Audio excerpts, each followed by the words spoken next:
हिमालय देश नेपाल इन दिनों राजनीतिक तौर पर अशांत दिख रहा है। नेपाल में लगातार अब राजशाही को फिर से लाने की डिमांड हो रही है। आज से 17 साल पहले नेपाल ने 240 वर्षों के बाद अपने देश से राजतंत्र का खात्मा किया था, लोकतंत्र को चुना था। लेकिन सिर्फ इन 17 सालों में ही नेपाल की जनता का लोकतंत्र के ऊपर से भरोसा उठ चुका है और वहां पर फिर से राजा को वापस लाने की मांग होने लगी है। नेपाल में धरने प्रदर्शन हो रहे हैं, नारे लग रहे हैं कि हमारा राजा वापस लाओ और देश को फिर से हिंदू राष्ट्र बनाओ। इसमें भारत के लिए क्या संकेत छिपे हैं, पूरी रिपोर्ट देखिए।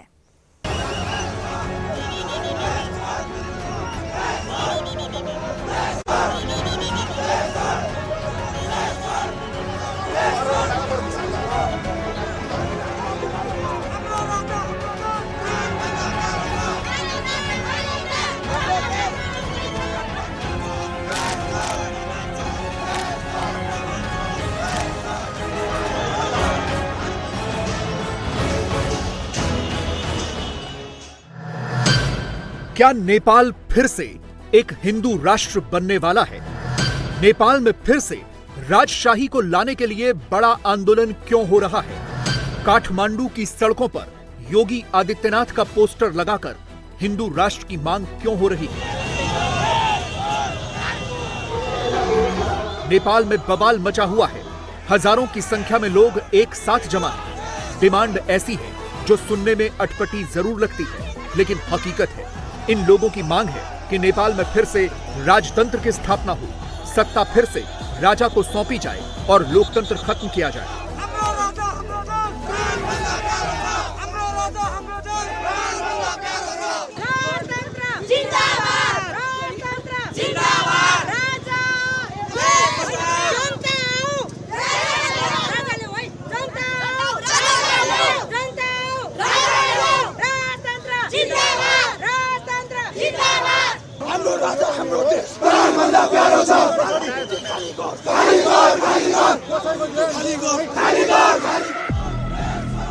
ये सुनने में अजीब जरूर लग सकता है, क्योंकि अक्सर राजतंत्र से लोकतंत्र की बहाली के लिए तो प्रदर्शन होता है, लेकिन नेपाल में उल्टा हो रहा है। लोकतंत्र को हटाकर राजतंत्र लाने के लिए प्रदर्शन हो रहा है।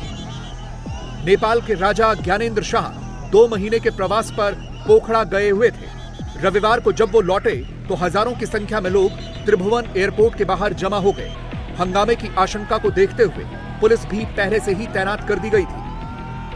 इतनी बड़ी संख्या में लोग जमा हो गए थे कि राजा ज्ञानेंद्र शाह की गाड़ी का आगे बढ़ना मुश्किल हो गया। लगातार नारे लग रहे थे कि राजशाही वापस करो, नारायण हिटी खाली करो।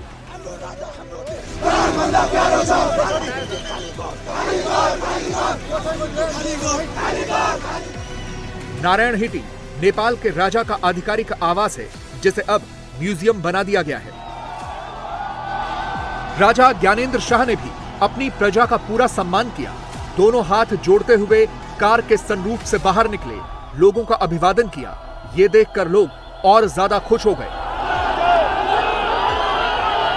इसके बाद राजा ज्ञानेंद्र शाह ने अपना काफिला आगे बढ़ने देने की गुजारिश की। हालांकि नेपाल में राजतंत्र की वापसी के लिए हो रहे इस प्रदर्शन में एक राजनीतिक पार्टी का भी हाथ है।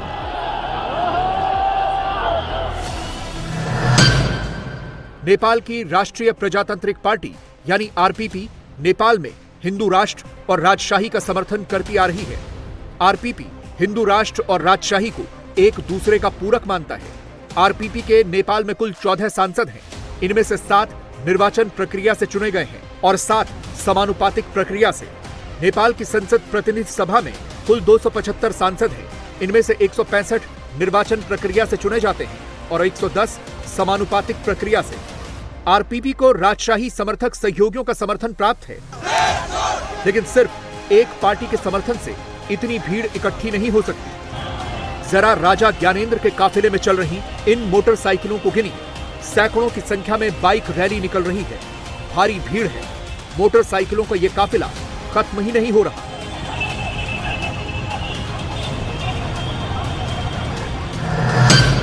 लेकिन सवाल यह है कि अचानक से नेपाल में लोकतंत्र का विरोध क्यों होने लगा? नेपाल में अचानक से राजतंत्र की मांग क्यों हो रही है? इस सवाल का जवाब एक छोटे से फैक्ट में छिपा है। और फैक्ट यह है कि नेपाल में डेमोक्रेसी को 17 साल हो चुके हैं। और इन 17 सालों में नेपाल में 13 बार सरकार बदल चुकी है। कभी केपी शर्मा ओली तो कभी पुष्प कमल दहल प्रचंड प्रधानमंत्री बनते रहे हैं। और भी नेता पीएम बने, लेकिन सबसे ज्यादा बार यही दोनों बने।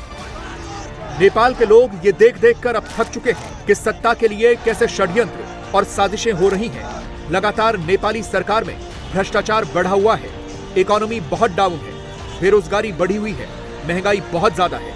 इन सारी समस्याओं से तंग आकर लोग अब राजशाही का समर्थन कर रहे हैं और इसीलिए अपने राजा ज्ञानेन्द्र की वापसी की मांग कर रहे हैं।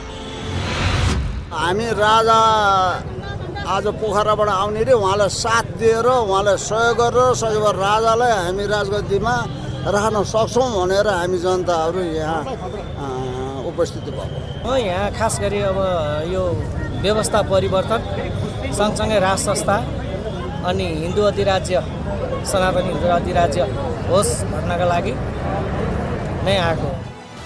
नेपाल में राजतंत्र का अपना एक बड़ा इतिहास रहा है।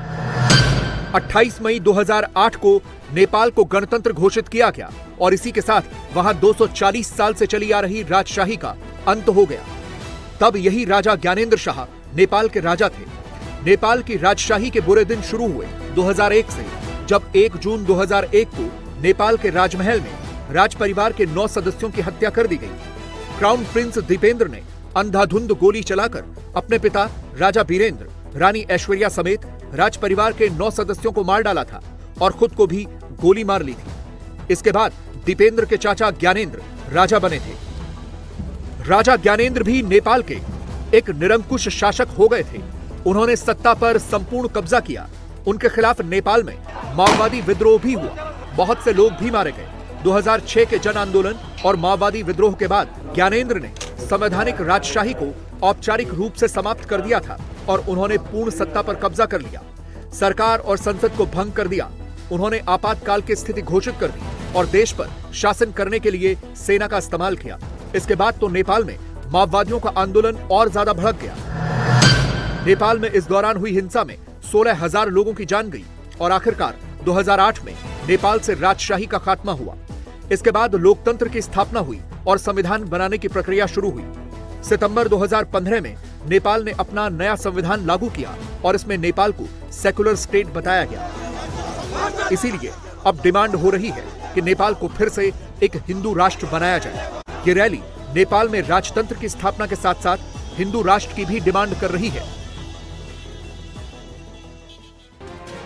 हिंदू राष्ट्र की डिमांड में नेपाल में यह तस्वीर वायरल हो गई।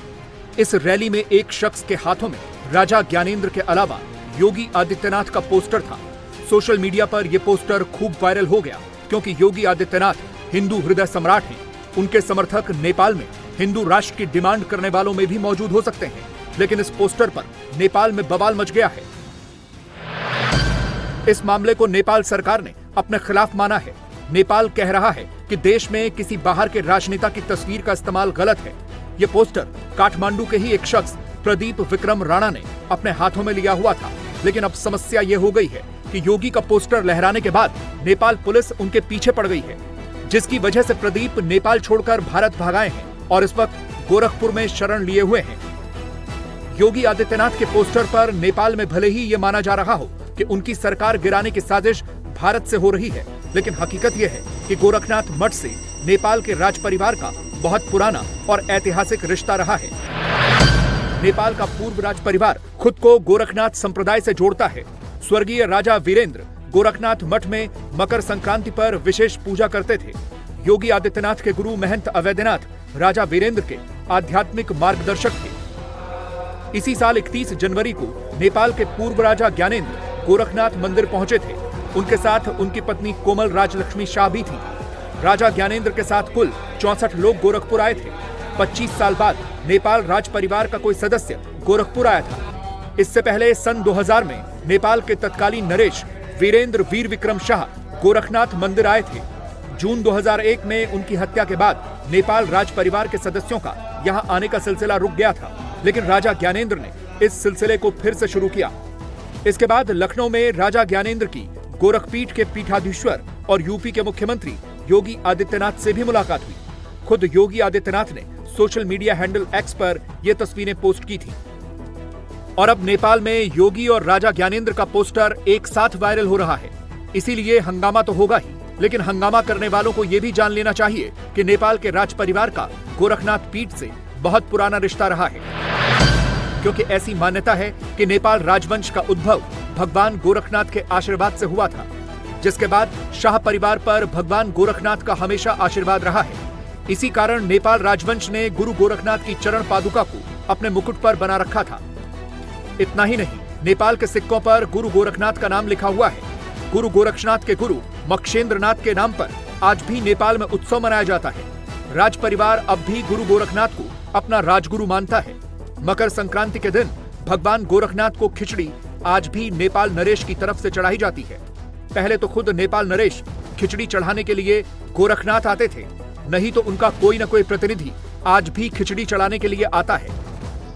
लेकिन नेपाल में भी हर बात पर भारत विरोध होता रहता है और खास तौर पर वहां की अब की कम्युनिस्ट सरकारें ऐसा विरोध करती हैं। यही वजह है कि नेपाल की मौजूदा सरकार भारत के नहीं बल्कि चीन के ज्यादा क्लोज है।